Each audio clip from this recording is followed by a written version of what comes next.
Hello, നമ്മുടെ cucumber പെട്ടെന്ന് കായ് പിടിക്കാനുള്ള ഒരു വളമാണ് ഇന്നത്തെ വീഡിയോയിലൂടെ നമ്മൾ കാണാൻ പോകുന്നത്. അപ്പോൾ നമ്മൾ നട്ടതിന് ശേഷം ഒരു 40 ദിവസം കൊണ്ട് തന്നെ നമുക്ക് കായ്കൾ പറിച്ചു തുടങ്ങാൻ പറ്റും.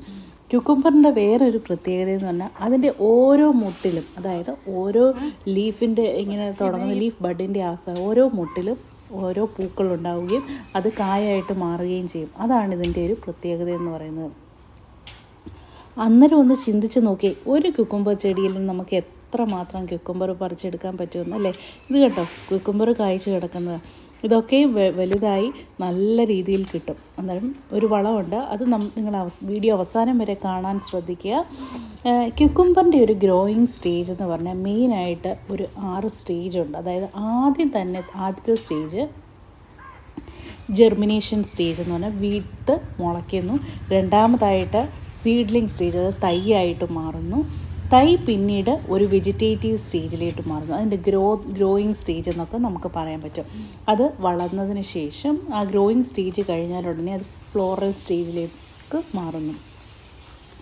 ഫ്ലോറൽ സ്റ്റേജിൽ നിറയെ പൂക്കൾ ഉണ്ടാവുകയാണ്. ഇതിൻ്റെ ഞാൻ നേരത്തെ പറഞ്ഞ പോലെ ഓരോ മോട്ടിലും നിങ്ങൾക്ക് കാണാൻ സാധിക്കും, ഓരോ മോട്ടിലും പൂക്കളായിട്ട് മാറുന്നു. ഫ്ലോറൽ സ്റ്റേജ് കഴിഞ്ഞാൽ ഉടൻ തന്നെ അതിൻ്റെ ഫ്രൂട്ടിംഗ് സ്റ്റേജിലേക്ക് വരുന്നു. അതിൽ നിറയെ കായ്കൾ ഉണ്ടാകുന്നു.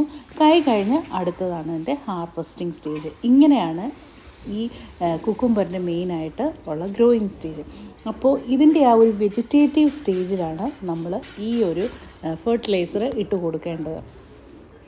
ഇത് വേറെ ഒന്നുമല്ല, നമ്മൾ ചായ ഉണ്ടാക്കിയതിന് ശേഷമുള്ള ചായയുടെ മട്ട്. ഇത് മണ്ണിൻ്റെ ഫലപുഷ്ടിയെ കൂട്ടാൻ ഏറ്റവും നല്ലൊരു ഓർഗാനിക് ഫെർട്ടിലൈസറാണ് കേട്ടോ. അപ്പോൾ ഇത് പിന്നെ വേറൊരു കാര്യം ശ്രദ്ധിക്കേണ്ടത്, നമ്മുടെ ക്യുക്കുംബർ ചെടിയുടെ ചുവട്ടിലുള്ള പുല്ലുകളെല്ലാം ഒരു കാട് കയറിയൊന്നും കിടക്കരുത്. വളരെ വൃത്തിയായിട്ട് വളരെ ഭംഗിയായിട്ട് വേണം അതിൻ്റെ ചെടിയുടെ ചുവട് നമ്മൾ നോക്കാൻ വേണ്ടിയിട്ട്. ചെടിയുടെ ആ വേരിൻ്റെ ഇച്ചിരി അങ്ങോട്ട് മാറി, സൈഡിൽ മാറി ഇങ്ങനെ ഒന്ന് കുറച്ചൊരു സ്പേസ് ഒന്ന് മാന്തി കൊടുത്തതിന് ശേഷം അവിടേക്ക് ഒരു പിടി ഈ നമ്മുടെ ഇതുപോലെ തേയിലമട്ട ഇട്ട് കൊടുത്താൽ മതി. അപ്പോൾ എല്ലാവരും എന്നും ചായ കുടിക്കുന്നവരായിരിക്കുമല്ലോ, അപ്പോൾ ഇതുപോലെ ഒരു പിടി തേയിലമട്ട ഇട്ട് കൊടുക്കുക. അതിനുശേഷം മണ്ണിട്ട് മൂടുക. വേരിനോട് ചേർത്തിടരുത്, ഇച്ചിരി ഒന്ന് മാറ്റി ഇട്ട് കൊടുത്താൽ മതി. ഈ ഒരു ഫെർട്ടിലൈസർ ഇട്ട് കൊടുക്കാൻ നേരം മണ്ണിൽ നല്ല രീതിയിൽ നല്ല രീതിയിലുള്ള ഹെൽത്തി മൈക്രോ ഓർഗാനിസംസ് ഉണ്ടാകാനും അതുപോലെ തന്നെ മണ്ണിൻ്റെ ക്വാളിറ്റി നമുക്ക് കൂട്ടാൻ പറ്റും കേട്ടോ. സാധാരണയായിട്ട് നമ്മൾ കടയിൽ നിന്നും മേടിക്കുന്ന രാസവളങ്ങളെ അപേക്ഷിച്ച് ഇതുപോലുള്ള വളങ്ങളാകുമ്പോൾ മണ്ണ് നല്ല ഹെൽത്തി ആയിട്ടിരിക്കും. മറ്റ് വളങ്ങൾ ഇട്ട് കൊടുക്കുമ്പോൾ മണ്ണിന് കട്ടി പിടിച്ച് മണ്ണ് ഇളകി വരാത്ത രീതി കട്ടി പോലെ ആയിപ്പോൾ. അപ്പോൾ അതുകൊണ്ട് നമ്മളെപ്പോഴും ഇതുപോലുള്ള വളം ഇട്ട് കൊടുക്കുക. അതുപോലെ തന്നെ മുട്ടത്തോടും നല്ലൊരു ഫെർട്ടിലൈസറായിട്ട് നല്ല രീതിയിൽ കാൽഷ്യം, ഫോസ്ഫറസ് അതുപോലെ മിനറൽസ് ഒക്കെ അടങ്ങിയിട്ടുണ്ട്. മുട്ടത്തോടും ഇതിൻ്റെ കൂടെ നിങ്ങൾക്ക് പൊടിച്ചിട്ട് കൊടുക്കുന്നത് നല്ലതാണ്. അപ്പോൾ ഇങ്ങനെ കൊടുക്കുന്നത് മൂലം ഇതിൽ നല്ല കായ്കൾ ഉണ്ടാകാൻ ഏറ്റവും നല്ലൊരു ഫെർട്ടിലൈസറാണ്. അതും ചിലവ് കുറഞ്ഞ രീതിയിൽ. അതുപോലെ തന്നെ നമുക്ക് ജൈവ സ്ലറികളുണ്ടല്ലോ, അതായത് നമ്മുടെ ബയോഗ്യാസിൻ്റെ സ്ലറിയെ, മറ്റ് നമ്മുടെ കഞ്ഞിവെള്ളം എന്ന് പറഞ്ഞാൽ കട്ടിയോടെ കൊണ്ടൊഴിക്കൽ, അത് കുറച്ച് വെള്ളം ഒഴിച്ച് ഡൈല്യൂട്ട് ചെയ്തതിന് ശേഷം ഒഴിച്ചു കൊടുക്കുന്നത് വളരെ നല്ലതാണ്. അതുപോലെ അതിൻ്റെ കൂടെ ഇച്ചിരി മഞ്ഞൾപ്പൊടിയൊക്കെ കലക്കി, മഞ്ഞൾപ്പൊടി ഒരു ടീസ്പൂൺ മഞ്ഞൾപ്പൊടി ഒഴിച്ച് നല്ലപോലെ മിക്സ് ചെയ്തതിന് ശേഷം സ്പ്രേ ചെയ്തും കൊടുക്കുന്നു. നല്ല കീടനാശിനിയായിട്ട് നമുക്കത് ഉപയോഗിക്കാൻ പറ്റും. അതേപോലെ തന്നെ ബയോഗ്യാസിൻ്റെ സ്ലറിയ, പിന്നെ നമ്മുടെ വെജിറ്റബിൾ കട്ട് ചെയ്തതിന് ശേഷമുള്ള അത് ഒരു ദിവസം ഒന്ന് ഫെർമെൻറ്റ് ചെയ്തതിന് ശേഷം മിക്സിയിലിട്ട് അടിച്ച് അത് പച്ചക്കറികളെല്ലാം കൂടെ അങ്ങനെ ഒഴിക്കുന്നത് നല്ലതാണ്.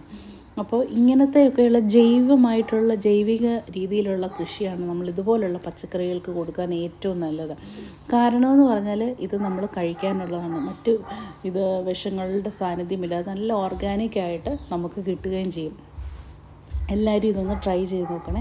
അപ്പോൾ നമ്മുടെ ക്യുക്കുംബർ കണ്ടോ എല്ലാം നല്ല ഭംഗിയായിട്ട് വന്നിരിക്കുകയാണ്. പിന്നെ മെയിനായിട്ട് ശ്രദ്ധിക്കേണ്ട വേറൊരു കാര്യം എന്ന് പറഞ്ഞാൽ നല്ലൊരു പന്തൽ നമ്മൾ വെർട്ടിക്കൽ രീതിയിൽ കൊടുക്കുന്നതാണ് ഏറ്റവും നല്ലത്. ഇതുപോലെയുള്ള പന്തൽ കൊടുത്തു കഴിഞ്ഞാൽ നല്ല ഹെൽത്തി ആയിട്ട് കായ്കൾ പിടിക്കാൻ ഒത്തിരി നല്ലതാണ്. നല്ല സപ്പോർട്ടും വേണം. ക്യുക്കുംബേഴ്സ് നമുക്ക് ഈ നിലത്തും പടർത്തി വളർത്താൻ പറ്റും, പക്ഷേ അതിൻ്റെ ഈ കായ്കൾ നല്ല നീളത്തിൽ വരത്തില്ല. അത് ചുരുണ്ട് മടങ്ങി ഒക്കെ അതിൻ്റെ ഷേപ്പൊക്കെ പോവുകയും അതുപോലെ കീടങ്ങളുടെ ആക്രമണവും നിലത്ത് വളർത്തുമ്പോൾ കൂടുതലായിരിക്കും.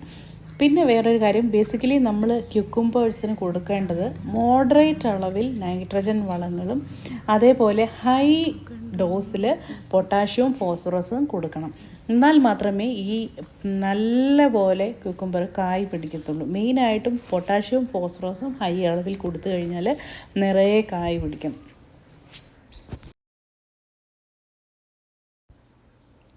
ഇപ്പം നമ്മളിവിടെ കൊടുക്കുന്നത് നമ്മുടെ തേയിലയുടെ മട്ട്. അതിൽ അടങ്ങിയിരിക്കുന്നത് നല്ല അളവിൽ പൊട്ടാഷ്യം ഉണ്ട്, അതുപോലെ ഫോസ്ഫറസ് ഉണ്ട്, നൈട്രജൻ ഉണ്ട്, പിന്നെ ചില ട്രേസ് എലമെൻസും അടങ്ങിയിട്ടുണ്ട്. അതുകൊണ്ട് തന്നെ നമ്മുടെ ചെടിക്ക് നല്ലൊരു ബൂസ്റ്റപ്പാണ്. പൂക്കളുണ്ടാകാനും നല്ല കായ്കൾ ഉണ്ടാകാനും നല്ല ബൂസ്റ്റ് കൊടുക്കും. നല്ലൊരു ബൂസ്റ്റപ്പ് വളമാണ് നമ്മുടെ ടീ ലീഫ് ഫെർട്ടിലൈസർ.